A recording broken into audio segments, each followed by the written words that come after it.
नमस्कार, स्वागत है आपका यू न्यूज में। मैं हूं आपके साथ शिवानी। चले रुक करते हैं आज की बड़ी खबरों पर। मुजफ्फरपुर समाहरणालय के सभा कक्ष में जिला अधिकारी डॉक्टर चंद्रशेखर सिंह ने प्रेस वार्ता किया। मुजफ्फरपुर आगामी विधानसभा चुनाव को लेकर प्रशासन पूरी तैयारी में जुट गई है। डॉक्टर सिंह ने बताया कि चुनाव आयोग के निर्देशानुसार जिला प्रशासन पूरी तैनाती के साथ चुनाव कराने को तैयार। जिलाधिकारी डॉक्टर सिंह ने बताया कि पूरे राज्य में 3 चरणों में चुनाव होगा। निर्वाचन 2020 कार्यक्रम की घोषणा कर दी गई है। जिलाधिकारी डॉ. चंद्रशेखर सिंह ने बताया कि प्रेस नोट जारी हुआ है। श्री सिंह ने बताया कि मुजफ्फरपुर जिले में दूसरा और तीसरा चरण में चुनाव होगा।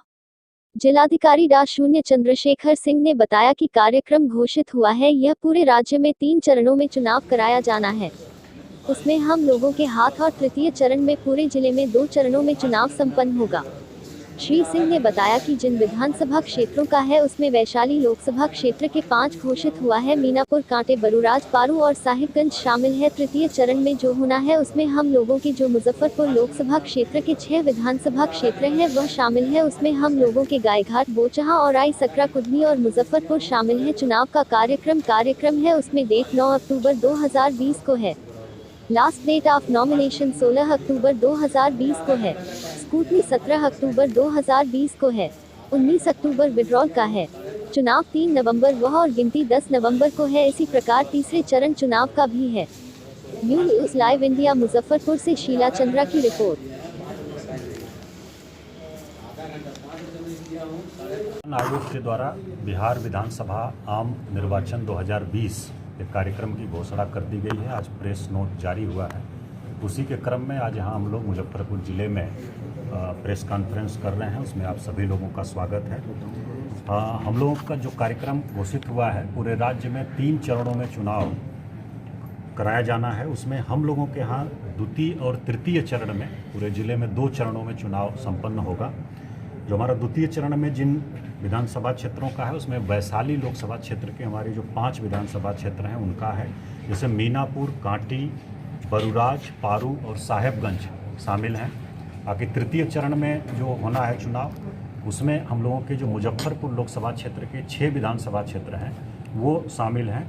उसमें हम लोगों के गायघाट, औराई, बोचहा, सकरा, कुडनी और मुजफ्फरपुर शामिल हैं। चुनाव का कार्यक्रम जो है उसमें द्वितीय चरण का जो कार्यक्रम है हम लोगों का, उसमें डेट ऑफ नोटिफिकेशन 9 अक्टूबर 2020 को है। लास्ट डेट ऑफ नॉमिनेशन 16 अक्टूबर 2020 को है। डेट ऑफ स्क्रूटनी 17 अक्टूबर 2020 को है। लास्ट डेट ऑफ विड्रावल जो है 19 अक्टूबर 2020 को है। और डेट ऑफ पोल मतलब चुनाव जो होगा, मतदान जो होगा वो 3 नवंबर 2020 को है। और काउंटिंग 10 नवंबर 2020 को है। इसी प्रकार तीसरे चरण में जो हम लोगों का 6 विधानसभा है उसमें 13 अक्टूबर 2020 को नोटिफिकेशन होगा। और नॉमिनेशन की अंतिम तिथि जो है वो 20 अक्टूबर 2020 है। स्क्रूटनी जो है वो 21 अक्टूबर 2020 को है। और नाम वापस लेने की अंतिम तिथि 23 अक्टूबर 2020 है। और डेट ऑफ पोल जो है वो 7 नवंबर 2020 है।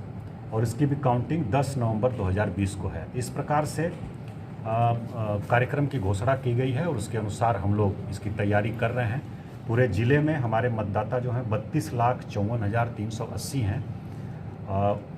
बाकी मतदान केंद्र हम लोगों के जो हैं उसमें 3,225 मूल मतदान केंद्र हैं और 1,469 सहायक मतदान केंद्र हैं। कुल 4,694 मतदान केंद्र पूरे ज़िले में हैं। कुल भवन, मतदान भवन या लोकेशन जो है वो 2,138 हैं, जिनमें 4,694 मतदान केंद्र स्थित हैं। इसके अनुसार हम लोग कार्रवाई कर रहे हैं। और आप लोगों के माध्यम से सहायक मतदान केंद्र कितने हैं? सहायक मतदान केंद्र हम लोगों के 1,469 हैं। अभी हमने बताया 1,469 सहायक हैं और 3,225 मूल मतदान केंद्र हैं। तो इस प्रकार से हम लोग तैयारी कर रहे हैं। और आप लोगों के माध्यम से ज़िले के सभी निर्वाचकों से अपील है कि, और उनको हम बताना चाहेंगे कि सभी मतदान केंद्रों पर कोरोना से बचाव के लिए स्टैंडर्ड गाइडलाइन भारत निर्वाचन आयोग ने निर्गत की है और उसके अनुसार हम लोग तैयारी कर रहे हैं। किसी भी मतदान केंद्र से कोरोना संक्रमण की कोई संभावना नहीं रहेगी। पूरी तरह से इसको सुनिश्चित किया जाएगा। 1-2 मतदाताओं की संख्या प्रत्येक मतदान केंद्र पर 1000 तक लिमिट कर दी गई है, जो पहले 1500 रहती थी। हमारे ज़िले में एक मतदान केंद्र पर औसतन 700 मतदाता हैं और इस प्रकार से भीड़ एक तो नहीं होगी मतदान केंद्रों पर। दूसरा, सभी मतदान केंद्रों को सैनिटाइज किया जाएगा, हम लोग उसको सैनिटाइज करेंगे। और जिस दिन मतदान रहेगा उस दिन एक हेल्प डेस्क बनाया जाएगा, उस पर हम लोग जो है कोविड-19 से बचाव के सारे उपाय कर रहे हैं। उसमें प्रत्येक आने वाले व्यक्ति की थर्मल स्क्रीनिंग हम लोग करेंगे, उनका मास्क सुनिश्चित कराएंगे कि मास्क पहने रहें, उनके हाथ को सैनिटाइज करेंगे, सैनिटाइजर भी रखा रहेगा। और उसके बाद वो जाएंगे, अपना 6 फीट की दूरी भी सुनिश्चित कराएंगे हम लोग प्रत्येक मतदान केंद्र पर, गोला बना करके कि सोशल डिस्टेंसिंग के साथ लोग खड़े रहें। और ईवीएम से मत देने के बाद जब बाहर निकलेंगे तो उसको, उनके हाथ को हम लोग फिर सैनिटाइज करेंगे। ईवीएम का बटन दबाने के लिए जब जाएंगे उस समय भी सैनिटाइज किया जाएगा और बाहर निकलेंगे तब भी सैनिटाइज किया जाएगा। तो पूरी सावधानी बरती जा रही है। कोरोना का संक्रमण मतदान केंद्र से किसी भी परिस्थिति में नहीं होगा, इसको हम लोग सुनिश्चित कराएंगे। बाकी सिक्योरिटी अरेंजमेंट जो है उसके लिए एसएसपी संक्रमित लोग कैसे मतदान करेंगे? हाँ, संक्रमित लोग जो हैं, कोविड के जो मरीज हैं वो लोग भी मतदान कर सकते हैं, करेंगे। उनको पोस्टल बैलेट की सुविधा दी जाएगी और पोस्टल बैलेट से वो लोग मतदान कर सकते हैं। और 80 वर्ष से अधिक उम्र के जो हमारे मतदाता हैं या जो PWD दिव्यांग मतदाता हैं, वो लोग भी चाहें तो पोस्टल बैलेट से कर सकते हैं। उनके लिए भी पोस्टल बैलेट की सुविधा आयोग ने इस बार उपलब्ध कराई है। मुजफ्फरपुर छाता चौक स्थित मेरे किया साथ बस गया इतना ही। रैम बाकी शो की तमाम रेस्टोरेंट खबरों का के लिए देखते रहिए उद्घाटन। You news. इस रेस्टोरेंट के मुख्य अतिथि एसएसपी जयंतकांत ने फीता काटकर उद्घाटन किए। रवि कुमार ने एसएसपी जयंतकांत एवं नगर DSP LS कॉलेज के प्रोफेसर को बुके एवं